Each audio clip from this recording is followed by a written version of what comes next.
Historias de la economía.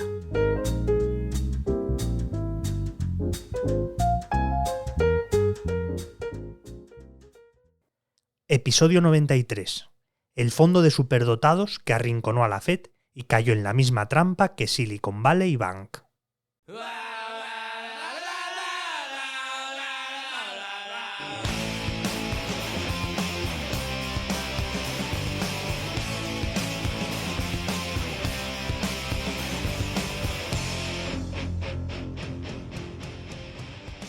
Los 16 miembros de la junta directiva de Long Term Capital Management tenían de media el coeficiente intelectual más alto que la directiva de cualquier otra compañía de Estados Unidos durante los 90, incluyendo a empresas como Microsoft o Apple. Los 16 miembros de la junta directiva de Long Term Capital Management sumaban entre todos casi 400 años de experiencia financiera.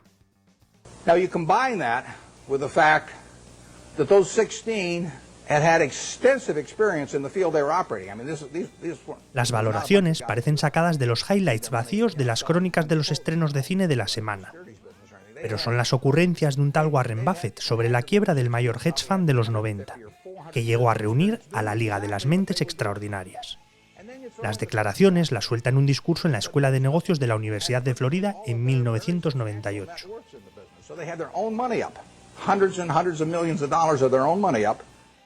Dos premios Nobel de Economía, profesores de Harvard, Stanford y el MIT, matemáticos y un vicepresidente de la Reserva Federal. Eran como los Vengadores de las finanzas, como el PSG coleccionando cromos pero ganando Copas de Europa. Eran como juntar en un estudio a los Beatles, los Rolling Stones y Led Zeppelin y ver qué salía. Eran el Dream Team de Estados Unidos, el de verdad, el de Barcelona 92. Genios. Putos genios en lo suyo, perfectamente engranados para ser una máquina de hacer dinero. Y todos bajo la batuta de John Meriwether, un inversor más conocido que Gordon Gekko, pero con flequillo rebelde.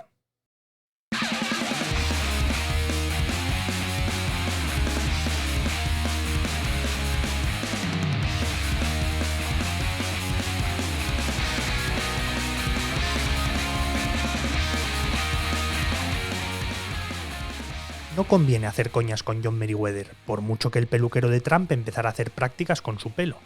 Era el Michael Jordan de los bonos. Con una sola llamada suya, hundía la deuda de un país soberano o de cualquier empresa.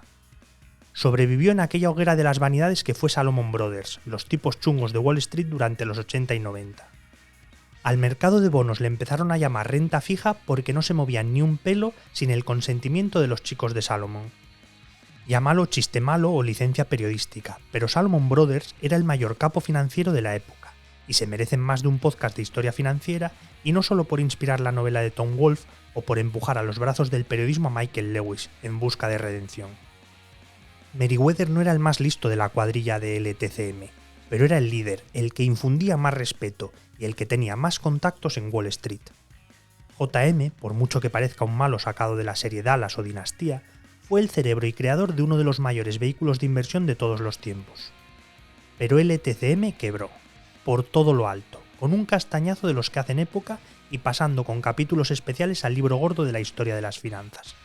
La verdad sea dicha, antes de hundirse con todo, su nombre ya estaba grabado con letras de oro. El capital inicial, de apenas $1.000 millones, se había multiplicado por 7 y había llegado a ofrecer rentabilidades anualizadas del 40%. Pero quebró, como decíamos, y a lo grande. El golpe todavía resuena, de lo grave que fue, y estuvo a punto de arrastrar a todo el sistema financiero mundial. En 1998 se vivió un momento Lehman, en un momento en el que nadie sabía lo que era eso, pero estuvieron al borde de la extinción económica, como pasó 10 años después con Lehman Brothers, al convertirse en el sumidero por donde se podía ir al garete toda la economía mundial. De hecho, por aquel entonces, la entidad financiera estaba dando los primeros pasos en el negocio de empaquetar hipotecas.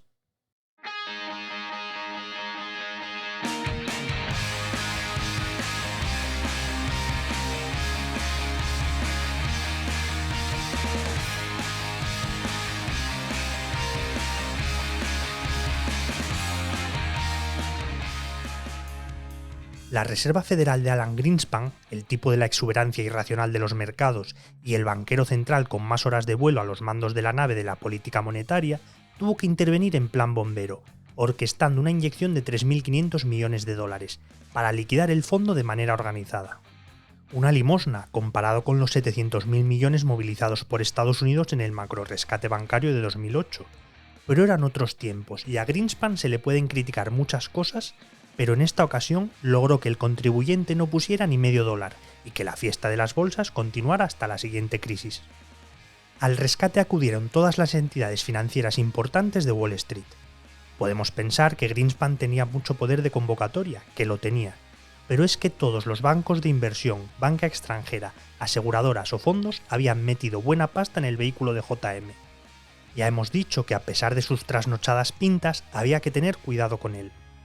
Era el mismo Danny Ocean organizando una fiesta. Si eres talludito, tienes en la cabeza ahora mismo la cara de Frank Sinatra en mitad de cualquier sala de casino de Ocean's Eleven. Si eres más joven, estamos hablando de George Clooney trazando grandes planes. Nadie en Wall Street se quería quedar fuera de la gran jugada y su fondo perfecto.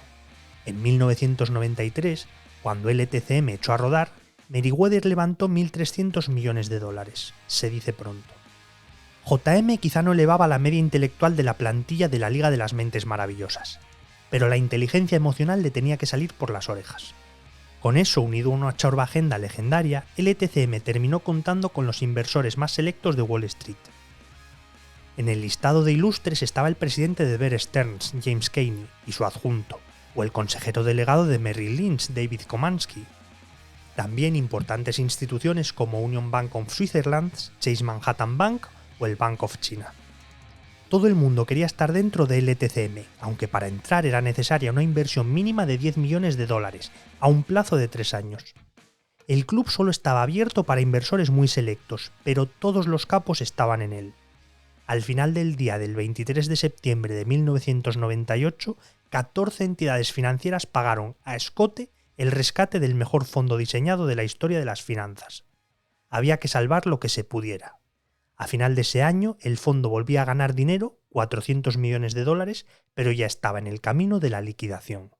Particularly managing other people's money is not only losing all your money, but it's disgrace. Lo malo de administrar el dinero de otras personas no es solo perder todo tu dinero, sino la desgracia, la humillación y el enfrentamiento con amigos cuyo dinero has perdido. No puedo imaginar una ecuación en la que tenga sentido, pero los 16 tipos con un coeficiente intelectual muy alto y que eran muy decentes entraron en ese juego sin sentido. Creo que es una locura, cayeron en un exceso de confianza. Esos tipos me decían cuando estaba en Salomón, un evento Sigma 6 o Sigma 7 no nos tocaría. Estaban equivocados. La historia de uno no anticipa la probabilidad de futuros eventos financieros.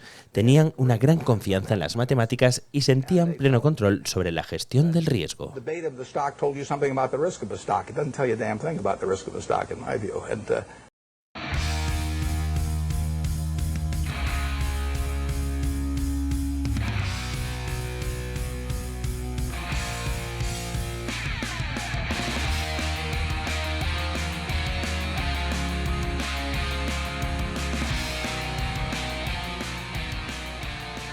La caída del LTCM es un pedazo de historión por sí misma, que merece ser recordada por sus éxitos y por su tremendo fracaso.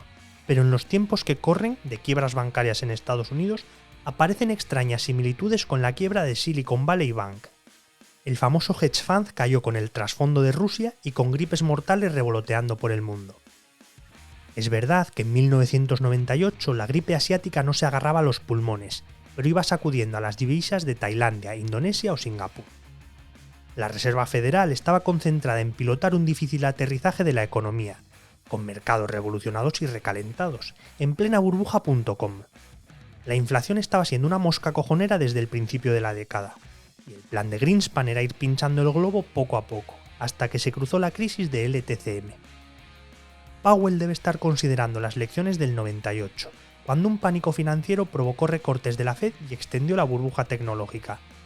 Recordaba en Twitter estos días Bob Elliott, uno de los alumnos aventajados de Ray Dalio en Bridgewater, que ahora se busca la vida por su cuenta.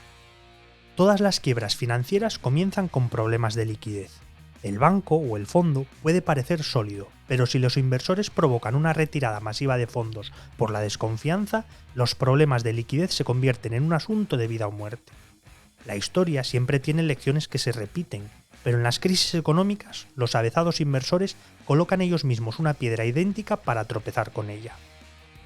Los inversores más listos del planeta en 1998 cayeron en la trampa de la liquidez de los bonos del Tesoro de Estados Unidos, como ha pasado con las carteras de renta fija de Silicon Valley. Myron Scholes y Robert Merton, que en 1997 obtuvieron el Premio Nobel de Economía, diseñaron un modelo de inversión casi perfecto, pero no tuvieron en cuenta que los activos más líquidos del mundo, como es la deuda americana, también pueden perder valor. O por lo menos el marco de las operaciones no tenía en cuenta que la devaluación del rublo ruso en ese año iba a golpear también a la deuda americana.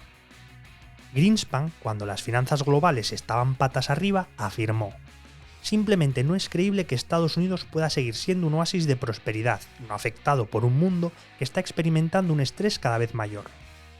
La curva de los tipos de Estados Unidos se invirtió y las posiciones de liquidez del ETCM se fueron al garete.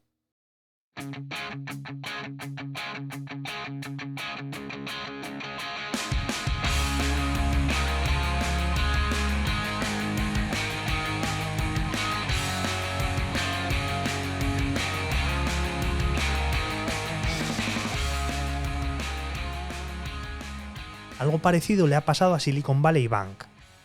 Los bonos del Tesoro le han fallado y generaron un agujero de 1.600 millones en su balance, que no pudo ser cubierto con una ampliación de capital al desatarse el pánico y la retirada de depósitos. La razón de las pérdidas está en que en 2022 fue el peor año de la historia para los bonos americanos en precio. El ciclo de subidas de la Fed, iniciado el año pasado, hundió el precio de los bonos y el valor de la cartera de Silicon Bank. Entre las cosas más curiosas en la caída de ambas entidades está la inoperancia en la gestión del riesgo. Normalmente, las posiciones en cualquier activo se cubren con derivados financieros, swaps en la jerga económica, y en el hundimiento del ETCM y de Silicon Valley Bank eran casi inexistentes. El grado de apalancamiento del ETCM hacía que en septiembre de 1998, por cada dólar de capital hubiera $50 en endeudamiento, lo que hacía impensable que las coberturas sirvieran de algo en los activos del fondo. La entidad operaba fuera del balance, directamente con derivados. Nadie en la Liga de las Mentes Extraordinarias supo anticipar la que se les venía encima con Rusia. Si alguna vez escribo un libro se llamará ¿Por qué la gente inteligente hace tonterías? Mi socio dice que debería ser autobiográfico, pero el título es ilustrativo de la caída de LTCM. Los 16 tipos son decentes, los respeto, me ayudaron cuando tuve problemas en Salomon. No son malas personas, en absoluto, pero para ganar dinero que no tenían y no necesitaban, arriesgaron lo que sí tenían y sí necesitaban. Eso es tonto, es simplemente una tontería.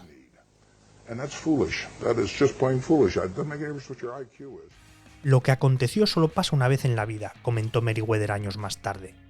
Tampoco era posible anticipar la crisis del coronavirus, ni la respuesta masiva de Trump y luego de Biden, y mucho menos que la inflación iba a venir desbocada después de una década dormida.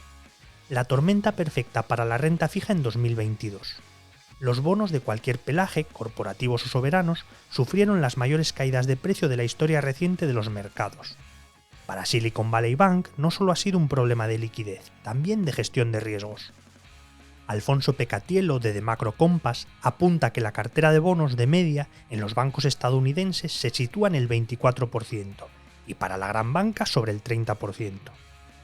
Para el experto lo más importante no es el porcentaje, sino si la cartera está protegida. Silicon Valley Bank no tenía cubierta la cartera de bonos, explica. Mientras en 2021 el banco contaba con $10.000 millones en swaps financieros, a cierre de 2022 solo le quedaban 500 millones.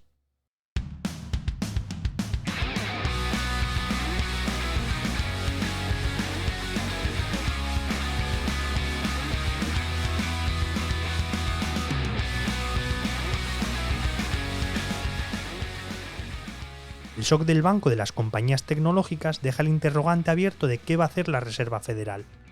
Durante un año y medio, Greenspan no había movido un dedo, mientras la gripe asiática se extendía por el mundo y la fortaleza del dólar jugaba un papel fundamental en su propagación a Brasil y Rusia. Pero después de la caída del ETCM, la Reserva Federal recortó las tasas de interés en ese momento, a pesar de que el desempleo era del 4,5% y había preocupaciones por la inflación.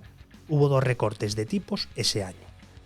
Sin embargo, 6 meses después, citando el notable dinamismo de la economía, la Fed no tuvo contemplaciones. Subió las tasas 3 veces en 1999. Ahora mismo ya se descuenta bajada de tipos para este año, después del ciclo de subidas más intenso en 40 años. Por cierto, Warren Buffett también estuvo metido por medio de la caída del ETCM. Faltó poco para que el oráculo de Omaha se quedara con el famoso hedge fund.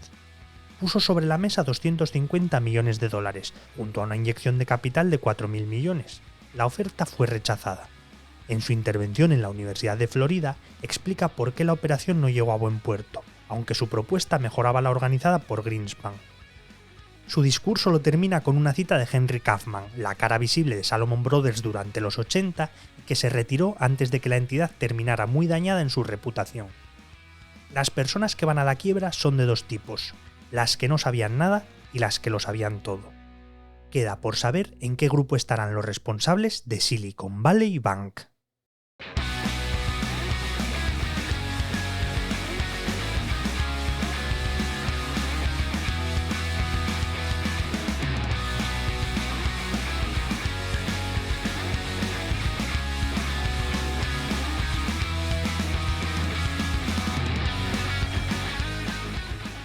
La edición sonora y la selección musical de este capítulo es cosa de Remo Vicario. La dirección y el guión son de Francisco Sánchez, y la locución es mía y soy Javi Calvo.